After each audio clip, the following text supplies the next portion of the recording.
Hi everyone, welcome to this video. In this video, we'll turn an online-only Angular application into an offline available one by adding a service worker. And as you will see, this is super easy to do with Angular, and I will show you how to turn it into such an application and how you can then also configure it to fully meet your needs. So let's dive in. We'll start with this very simple Angular application here, and you can find the code to that project attached to this video. And this is obviously a very, simple, not too exciting Angular app.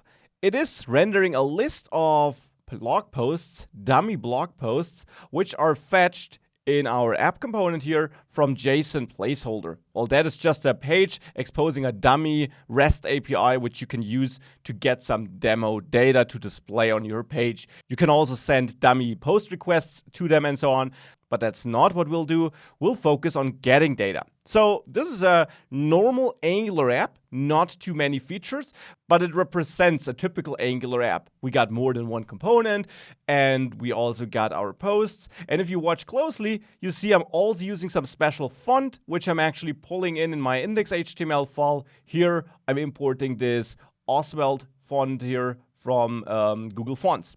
So this is what makes up our Angular app. Now, if we inspect it in Chrome, we can go to the Application tab here in the Developer Tools, and we can turn this to offline mode, which means we're still online. We don't have to quit our Wi-Fi network, but this will simulate that we got no internet connection. And if I now reload the page, well, obviously I get an error that we don't have an internet connection. If I go back online, it works again. Now let's see how we can actually fix this or change this behavior with the help of a service worker, and how we can easily add such a service worker to the app with Angular. Let's first of all understand what a service worker actually is. Now, this is how our JavaScript code typically behaves. It runs in a single thread.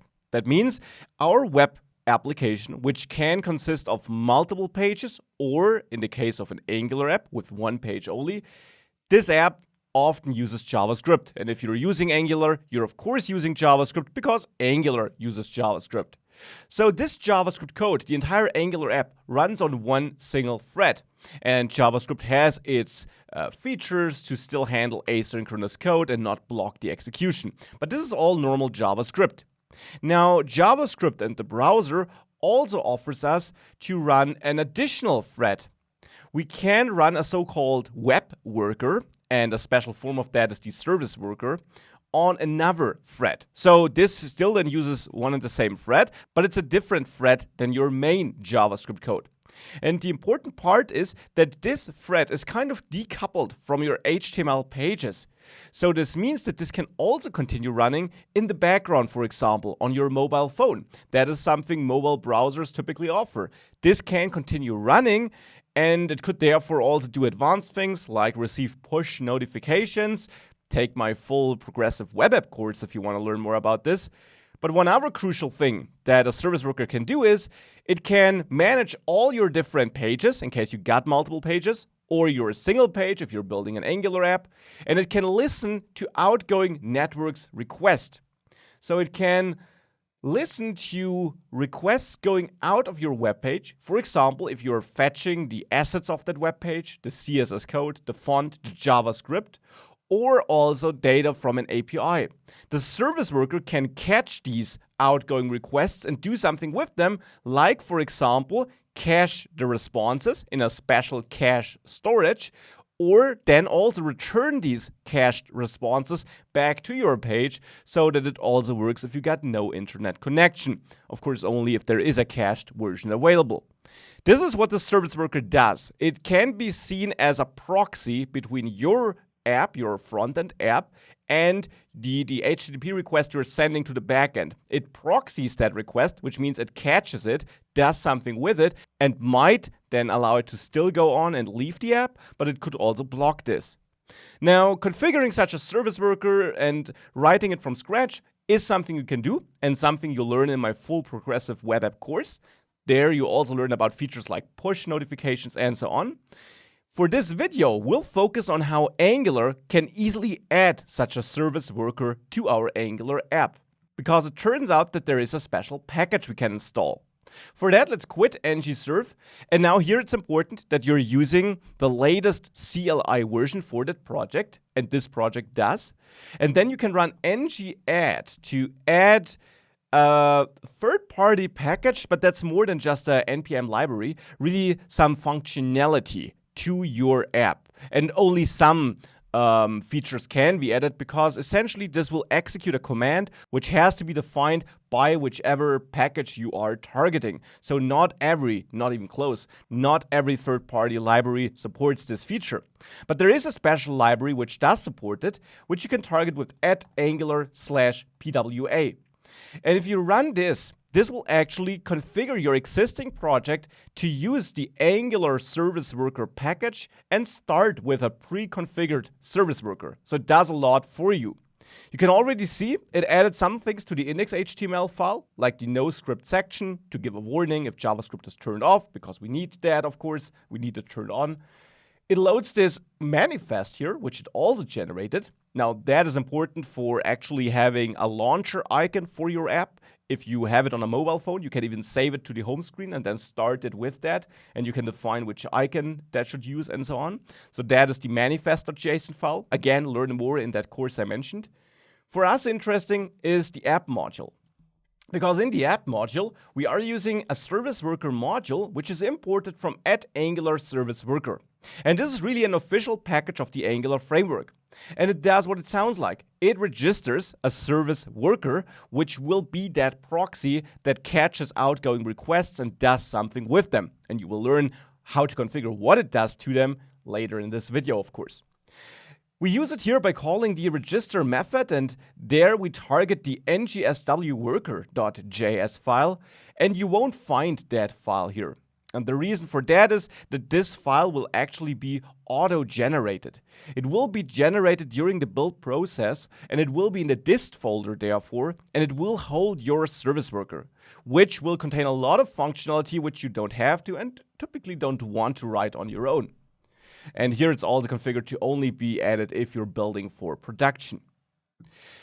In the assets folder, we see some icons were added for that manifest.json file. And in the root project folder, we see that in the package.json file something changed. For example, the Angular PWA package was added, which includes that Angular service worker package. And we got this ngsw config file. This is the file where you can configure that service worker which will be generated, but we'll take a closer look at this in a second.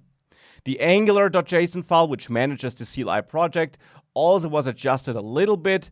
There, service worker is set to true for the production build. This is required because the service worker will cache certain resources, and to ensure that the new build updates the service worker, these resources will contain a hash, and that will then also be injected into the service worker, which is why we need to make the build process aware of the fact that we need a service worker. This is how that works.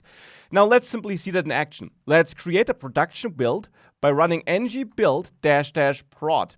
And this will now bundle and optimize the entire app, use ahead of time compilation, and so on. And it will spit out our Angular app in a dist folder, and there we should then also see the service worker. So let's have a look. If we close the source tab here, let's refresh. Here's the dist folder, the Angular PWA folder for the project. And there we see that ngswworker.js file. You remember, that is the file we are importing in the app module here. We're registering it here. So this can be found in the dist folder indeed. If we have a look at it, you see there's a lot of code in there because, well, it's actually pre-generated for you to do all that caching and so on in a very efficient way. And now let's simply see what it does. And for that, you need a web server you can run to host your production app here. You could do that with ngserve --prod, but there you will actually not see the service worker in action correctly, because it will only build it in memory. So therefore, what you should do is install a lightweight node server, and thankfully there is one. You can install it with npm install -g to install it globally, http server. This is a package you can use to launch a simple node-based server, which will host the content of the folder you run the command in. And the command you need to run is just http-server. So let's navigate into our dist folder, and there in the Angular PWA folder, and let's run http server, and then you can assign a port with -p 8081, for example, and it will then bring this up, and now you can visit localhost 8081, and you should see your Angular app there. Now this app looks like a normal app. Now reload it once to make sure that the service worker can do its work, and go to application again. We should now see that under application, we got that NGSW worker running. And if you don't see that, try reloading that page one more time. Also make sure to clear the storage here entirely if you worked with service workers and this port served on your local domain before. Now you should see that. The interesting part is if I now tick offline again and I reload, it still works, right? We still see the same content as before, even though we're offline. Now, how can that work? If we go to the network tab and we clear it, and we now reload, we see we're making a bunch of requests here, and they're all essentially served from the ng service worker here. So from the service worker, this is all served. The interesting part is the posts request here probably, which is still kind of can connect to the outgoing server. For that, let's again disable Wi-Fi, and let's try this again. And now this does not work, but what we can see still is that for one, there is a bug or an intended behavior in Chrome, which leads to these API requests still going through, even if we simulate offline mode. But more interestingly, we see a white page. We don't see that there is no internet connection error. Now, we would not just see a white page. We would see any content we add here if we load our page. So we essentially see everything that's hard-coded into our Angular app.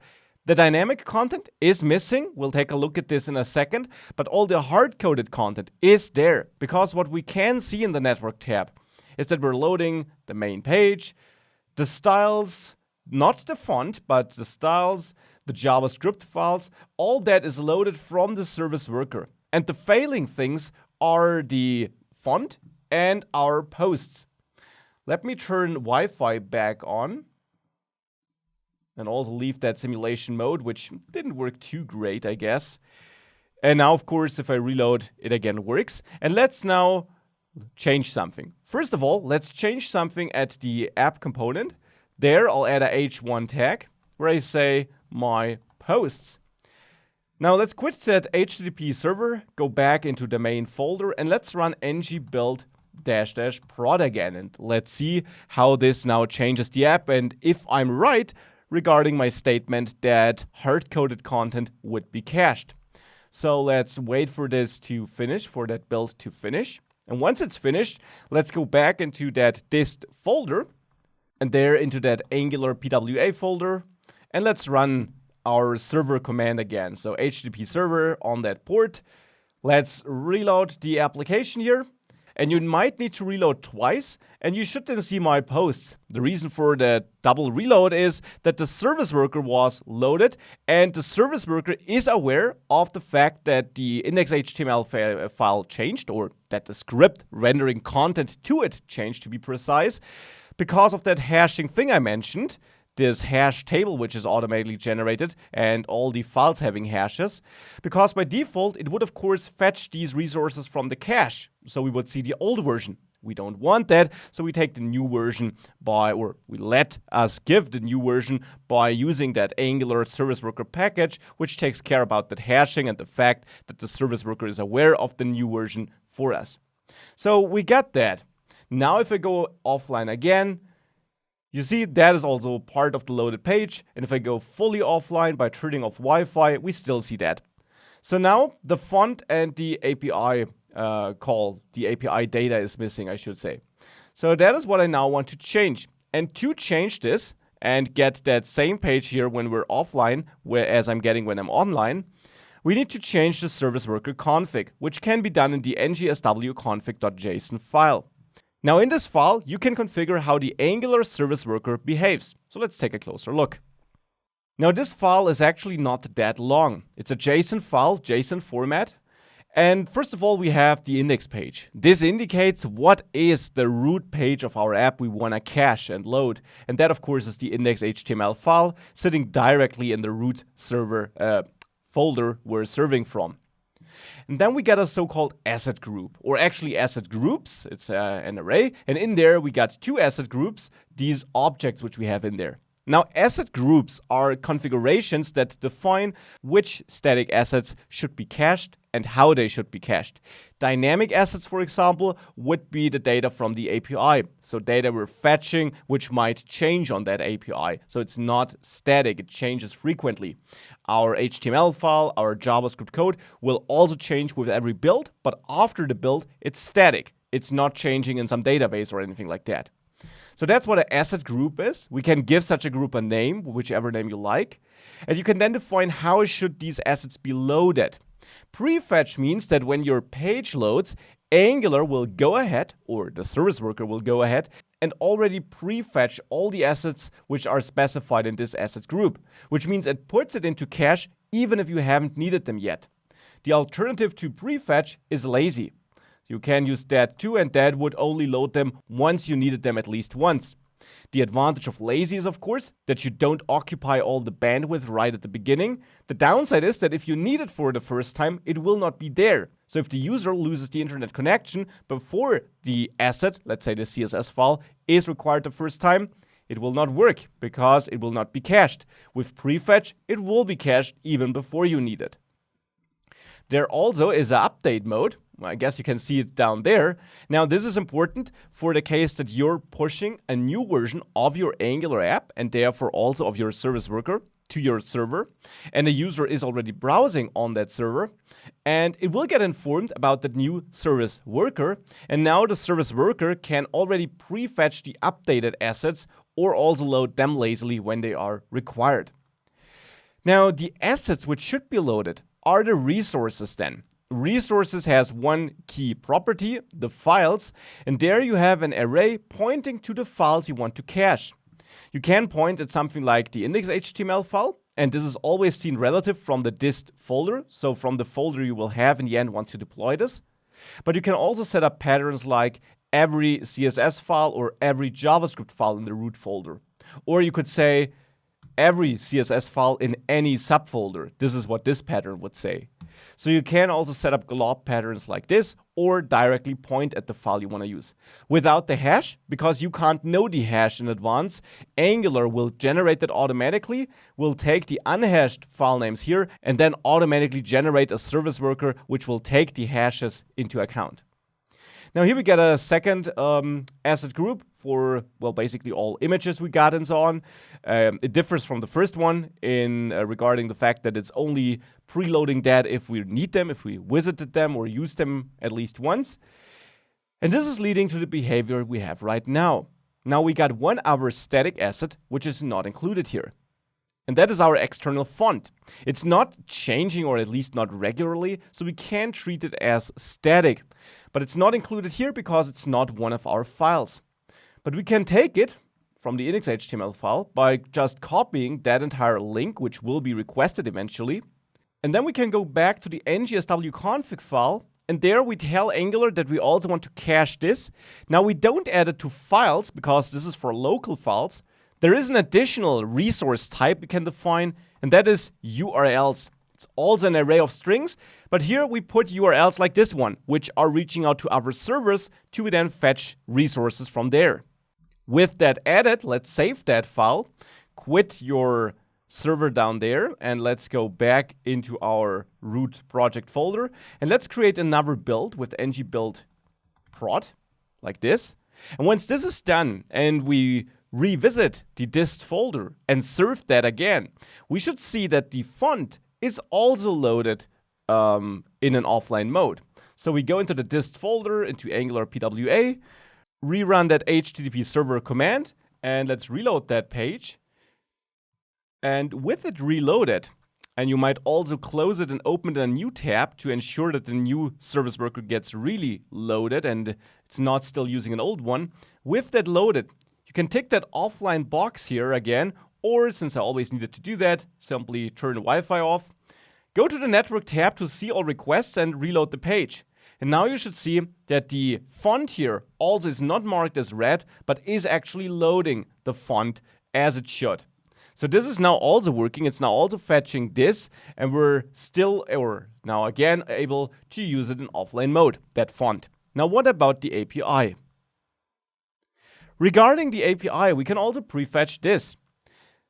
For that, we add a new configuration item, and that would be data groups. Remember, we got asset groups here for the static files essentially. Data groups is for dynamic data. So typically data you request from an API, data that might change frequently. How is a data group configured? It is an array because it's data groups here, but one data group is then again an object, just as an asset group. You then define a name of your choice, like posts, but that name is totally up to you. And then you define the URLs you want to handle with this group. And in my case, that is the URL I can see in my app component, which is where I make this HTTP request. This URL to JSON placeholder. This is what I'll take, and this is what I'll put into the URLs array as a string. You could now also add a version here.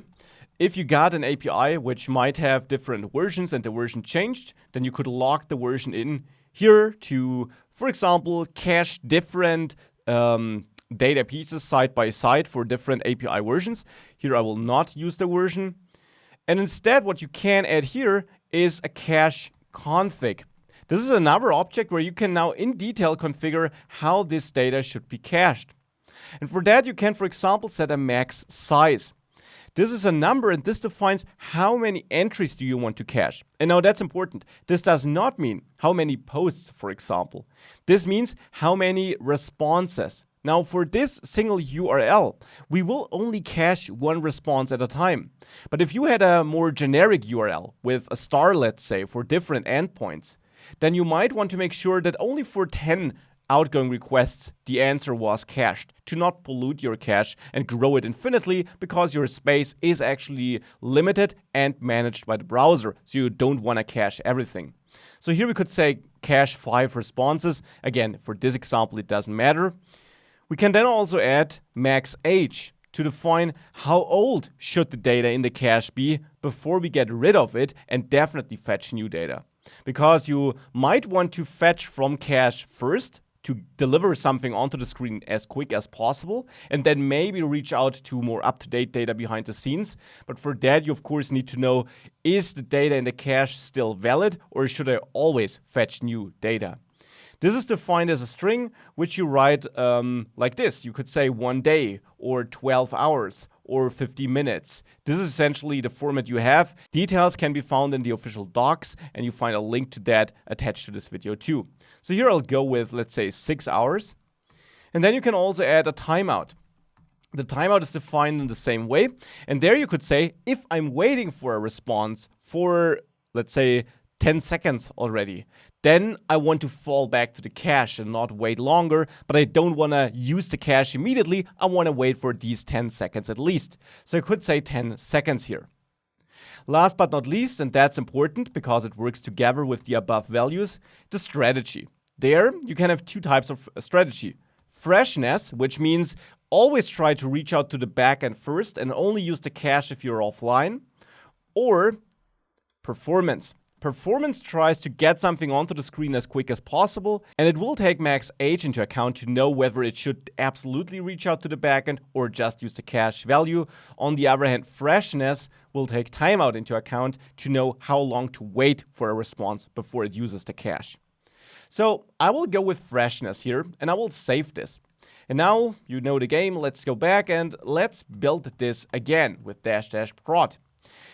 And what we should see is that now that we built this, that if we then go back to the build project and serve it, that this actually then works in offline mode. So let's bring up that HTTP server, reload this page, and as I mentioned before, feel free to close it because a new service worker to be registered should also be able to be loaded without you closing that tab and opening a new one. Angular can handle that, but by default, this is required. By default, for a new service worker to go active or to turn active and do its job, you need to reload the page. Also, because Angular does not use the new updated code you might ship onto the server and load it into your already running app, because that might break your already running app. So close the tab, open a new one. Now in that new tab, reload at least once so that the API responses can be cached. The first reload loads the service worker, the second one loads the API responses, then turn off the Wi-Fi and load again. And what you should see is that you still got your posts here. Now, one thing you can notice is that the fonts are missing because, and that's just something you have to know about Google Fonts, the way it's loaded, it takes two URLs. This is the URL where it goes to and tries to fetch the font then. The other URL we put in there is the one which just holds the rules for the font, and then that extra URL. So let's add that newly gathered information here. Now replace this at the end here with ** to load any fonts from the URL. Close the HTTP server and build this one more time as you saw it before with ng-build --prod. And we could already see that the API data was loaded at least, so that this was present. Now with this build one more time, let's again go back to our dist folder and let's serve this one more time. But then open a new tab for it to become active. Reload this one more time to store, to make sure that the responses are really stored, I should say.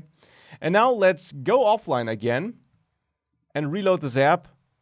And you see the fonts are there too. And in the network tab, we see everything is fetched. The posts fail, but that's no problem because we take that from the cache, which works. You can see it here in the response. There it is. And this is how we can use the service worker, the Angular service worker package, which you can easily add with the ng-add @angular pwa package, which includes that service worker package, which also gives you that manifest.json file, and which overall is something you have to learn, but then gives you the powerful tool of making your web app offline available. Now check the official docs, which you find attached to the video, of course, and I hope that this was helpful.